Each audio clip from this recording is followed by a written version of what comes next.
कि शब्द प्रक्रिया को सीखने का अवसर मिलता है, तो उपसर्ग, प्रत्यय और संधि के प्रश्नों को अधिक लेने की मैंने कोशिश की है। धन्यवाद बेटा, है ना। आप सभी लोग हमारी बड़ी प्रशंसा करते हैं, पर हम चाहते हैं कि आप आंसर दें तो मजा आएगा। ठीक बात है। विच्छेद करके आगे बढ़ते हैं। नीरव शब्द को देखेंगे तो बनेगा निहि धन रव। प्रश्न यह कहता है कि कहां पर विसर्ग संधि नहीं है, यानी 1 नंबर में विसर्ग संधि है। निर्दय की बात करेंगे तो बनेगा निहि धन दय, यहां पर भी विसर्ग संधि है। निडर, ये एक अच्छा सा प्रयोग आ रहा है। नि धन डर, यहां संधि नहीं होकर के क्या हो रहा है, संयोग हो रहा है साथियों। और 4 नंबर की बात करेंगे तो बनेगा निहि धन रोग। जिस साथी ने ऐसे काम किया होगा, इस तरीके से समझने की कोशिश की होगी साथियों, उनके कभी भी गलती नहीं होगी। हम में से ऐसे अनेक साथी होते हैं जिनकी पढ़ाई बहुत अच्छी होती है, तैयारी बहुत अच्छी होती है, लेकिन परीक्षा में वो इस तरीके से, ठीक तरीके से हल नहीं करते हैं और घर आकर के कहते हैं कि मेरे 4 प्रश्न ऐसे आते हुए गलत हो गए, मैं जानता था इसके आंसर क्या है, जल्दबाजी में गलत हो गए, गोले गलत भर दिए। उनको यहाँ ध्यान देने की ज़रूरत है साथियों। आंसर 3 नंबर था। आप में से किसी साथी ने 3 नंबर आंसर दिया भैया? सी आंसर दिया क्या? बिल्कुल ठीक बात है। वैसे तो बड़े भोले बच्चे हो, क्योंकि जब एक बार पता चल जाता है कि आंसर कौन सा है तो फिर आप धड़ाधड़ उसकी दिशा में बढ़ते हो। चलिए, आज की क्लास का अगला प्रश्न आपके लिए लेकर के आया हूं। तो साथियों, यहाँ पर एक बात हमको सीखने को मिलती है कि किस तरीके से विसर्ग जो है र में बदलता है और र में बदल करके र का लोप होता है और आरंभिक मात्रा जो ह्रस्व होती है वो दीर्घ हो जाती है। बड़ा अच्छा सूत्र है ये विसर्ग संधि का। समय आने पर यह भी मैं आपको पढ़ाऊंगा इस प्लेटफॉर्म के माध्यम से। नया प्रश्न दिया है, प्रत्यय से संबंधित प्रश्न दिया है और केवल पहचान का प्रश्न दिया है। क्या कह रहा है? निम्नलिखित में तद्धित प्रत्यय वाला शब्द कौन सा है? प्रत्यय के 2 भेद होते हैं, एक कृत प्रत्यय होता है, दूसरा तद्धित प्रत्यय होता है।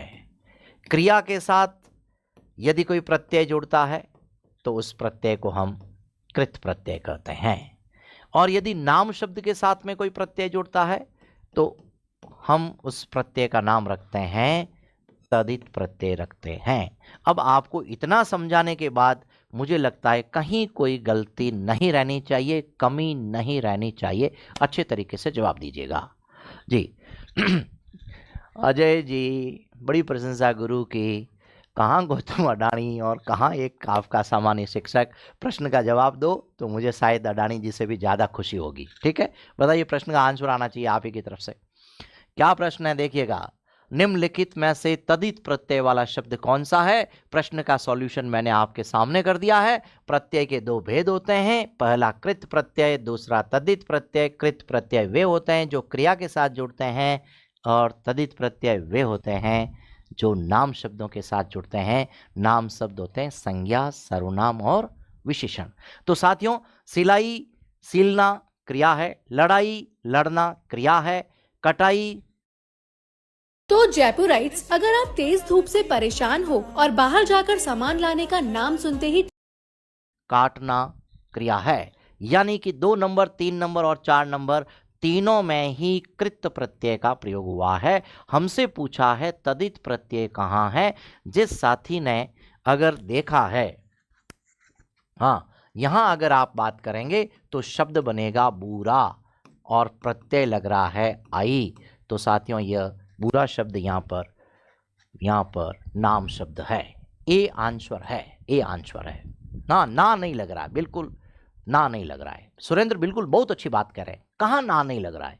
पता है, यदि कहीं ये आपको पता चल जाए कि यह क्रिया है और क्रिया का मूल रूप धातु है तो उसके साथ ना लगा दीजिए। जैसे ही ना लगेगा ना तो वह शब्द आपका क्रिया का मूल रूप कहलाएगा, क्रिया का सामान्य रूप बन जाएगा, और जिन जिन शब्दों के साथ ना लगेगा उसके साथ आया हुआ प्रत्यय आपका कृत प्रत्यय कहलाएगा। ये एक छोटी सी जानकारी, ये बेसिक है। कई बार आप देखते होंगे कि सर गणित में ट्रिक होती है। अरे भैया, हिंदी में भी जबरदस्त ट्रिक होती है। अगर एक बार वो ट्रिक हमारे समझ में आ जाए ना तो फिर आप देखिए गणित से भी कम समय लगेगा और अंक गणित से भी मतलब अधिक, यानी पूरे में से पूरे अंक आने की संभावना रहती है। ये गणितीय प्रश्न ही होते हैं। बहुत अच्छा प्रश्न है। मैं आपको बता देता हूं, मुझे इस प्रकार के प्रश्न बहुत अच्छे लगते हैं और प्रतियोगी परीक्षा में यह अच्छे और भले का बुरे का निर्णय कर लेता है, योग्य और योग्यतम को अलग कर लेता है। किस शब्द में अन उपसर्ग का प्रयोग नहीं हुआ है, मैं आपको समय देता हूं, किसी प्रकार की जल्दबाजी नहीं है, किसी प्रकार की जल्दबाजी नहीं है। आर्ट, कल्चर, हिस्ट्री में आप जो है अपने ज्ञान का क्या कहते हैं प्रयोग सीधा कर लेते हैं, सीधा सटीक आप जवाब दे देते हैं, पढ़ा हुआ बिंदु होता है। लेकिन गणित में ऐसा नहीं होता है। जैसा व्याकरण में भी गणित की तरह आपको प्रश्न हल करना पड़ता है कि किस क्रमांक में अन उपसर्ग का प्रयोग नहीं हुआ है। अरे अच्छे से देख लो, ये इस प्रकार के प्रश्न आते हैं और ये प्रश्न हमारा दिमाग परीक्षा भवन में चेंज कर लेते हैं। एक ऐसा एग्जाम्पल जिसमें अन उपसर्ग नहीं है। अब अन उपसर्ग जो होता है शब्द को विलोम बनाता है। क्या करता है, किसी भी शब्द को विलोम बनाने का सबसे बेस्ट आइडिया उस शब्द के पूर्व निषेध वाला अ अथवा अन उपसर्ग लगाओ। तो यहां सभी में अन उपसर्ग नहीं है, हाँ एक में अन उपसर्ग नहीं है, 3 जगह पर देखने को मिलेगा। तो साथियों मैं हल कर लेता हूं, वैसे मैं आपके आंसर देख लेता हूं। आंसर सी यानी 3 नंबर भी आ रहा है, आंसर 4 नंबर भी आ रहा है, एक साथी आंसर 2 नंबर भी दे रहा है। तब मुझे लगता है कि आप सभी साथियों को मेरे साथ में अधिक से अधिक मेहनत करनी चाहिए। क्या आप वास्तव में ऐसा चाहते हैं कि सर आपका जो ये प्रयास है, ये प्रश्न है बहुत अच्छे हैं और यदि आप इसी तरीके से हमको पढ़ाते रहें तो हमें आने वाले समय में लाभ होगा? तो भैया हम भी आपके लिए नए नए प्रश्न बना करके लेके आए। एक बार इस पर कमेंट कीजिएगा, ठीक है ना। आंसर आपके बड़े मिले जुले आ रहे हैं, मैं इस पर भी बात करूंगा, आगे बढ़ूंगा। और मैं आपको बता दूं कि बहुत कम आंसर सही आ रहा है, ठीक है ना, बहुत कम आंसर आपके ठीक आ रहे हैं जिस तरीके से इस प्रश्न को देखा जाए। हाँ, कुछ साथी इसमें बहुत अच्छा आंसर लिख रहे हैं, हल करने की कोशिश करते हैं। अनिच्छा उपसर्ग हो गया अन, धन इच्छा, इसमें अन उपसर्ग है। अनुचित अन धन उचित, इसमें भी अन उपसर्ग है।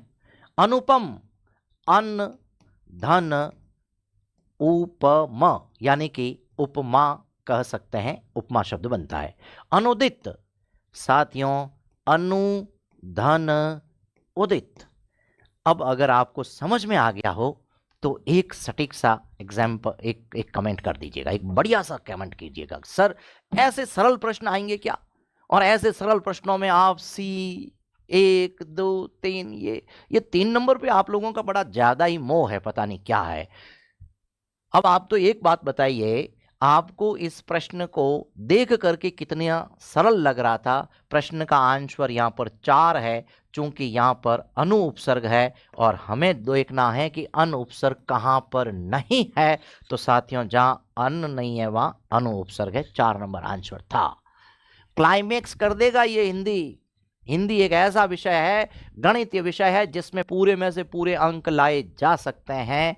और बहुत सारे साथी सोचेंगे कि मैंने हिंदी को इतना सरल न लिया होता, और आपसे बाद में पूछेंगे कि अरे महेंद्र सर की क्लास थी आपने हमको बताया नहीं तो हम भी वहां पर पढ़ लेते इस चैनल पर आपके साथ में, तो हमारा भी भला हो जाता। तो अपने भाइयों को, अपने दोस्तों को, अपने साथियों को, अपने रिश्तेदारों को इस चैनल पर जोड़ें और मेरे साथ में लाएं। एक बेहतरीन हिंदी भैया निःशुल्क रूप से पढ़ने को मिल रही है, जिसमें कहीं कोई अशुद्धि नहीं है, कहीं कोई गलती नहीं है। तो मुझे लगता है कि आपको मेहनत करने की जरूरत है। अगर आप तैयार हैं तो हम तो आपसे पहले से तैयार हैं।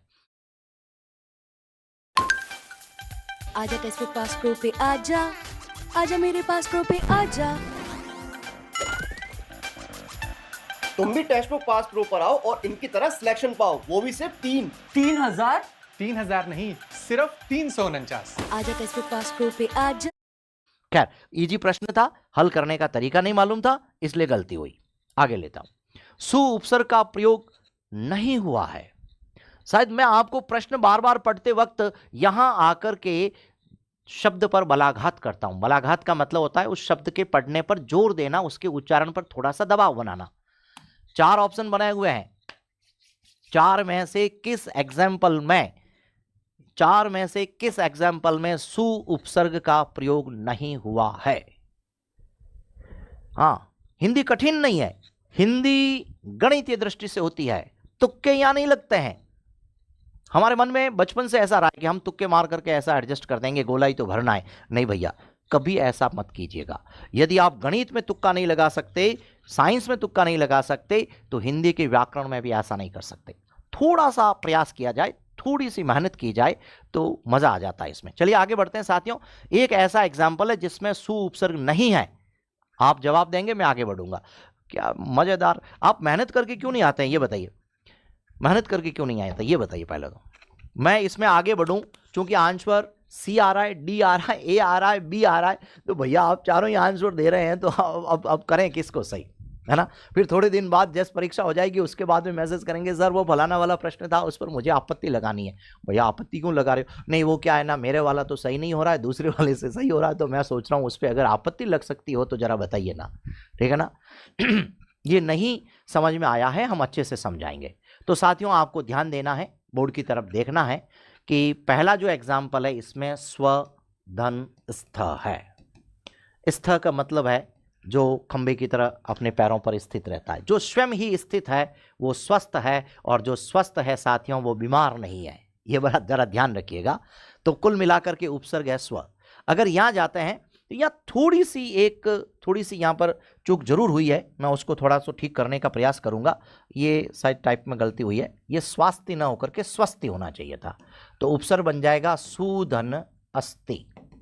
इसी तरीके से स्वल्प, सु उपसर्ग के साथ में अल्प शब्द है, और इसी के साथ में ये तो सबसे सरल एग्जाम्पल शायद आपको दिख गया होगा, सुधन लेख, इसमें भी सु उपसर्ग है। अब बताइए आपका आंसर क्या है। अब ये 3 नंबर वालों को मैं कहना चाहता हूं भैया आप हो कौन से नशे में, है ना। पढ़ाई के नशे में रहना है, देशभक्ति के नशे में रहना है, माता पिता की सेवा करने के नशे में रहना है, ईमानदारी का नशा रखना है, पढ़ने का नशा रखना है। तो कुल मिलाकर के खूब सारे नशे हैं, बाकी नशों में नहीं जाना है ना। हाँ पटवार तक डेली क्लास लेंगे बेटा, बिल्कुल। आप बार बार कमेंट कर रहे हैं टिंकू, ऐसा प्रयास करेंगे, ठीक है, कोशिश करेंगे खूब सारी कक्षाएं लेकर के आए। तो आपका आंसर क्या बन गया है, 1 नंबर। अरे माइंड ब्लोविंग क्वेश्चन है बेटा, इस प्रकार के प्रश्न है जिसमें आपको सोचने पर मजबूर करता है, ठीक बात है। और जिनके सही हो गए हैं उनको और आप सबके लिए शुभकामनाएं देता हूं। अगला प्रश्न ले लूं क्या? अच्छा, अब आपके मन में आता है कि सर ये जो आप YouTube के माध्यम से इस चैनल पर कक्षाएं लेंगे उसका पैटर्न क्या रहेगा। तो मैं आपको एक बात बता देता हूं कि आपको यहाँ जो कक्षाएं मैं लूंगा इस चैनल पर आपको जो वस्तुनिष्ठ प्रश्न मिलेंगे, वस्तुनिष्ठ, जिसमें संपूर्ण पाठ्यक्रम पर प्रश्न दूंगा, ठीक बात है। जैसे कि आज चल रहा है इस प्रकार का टेस्ट मैं खूब सारे देता रहूंगा। एक दूसरी बात यह है कि विद्यार्थियों के मन में रहता है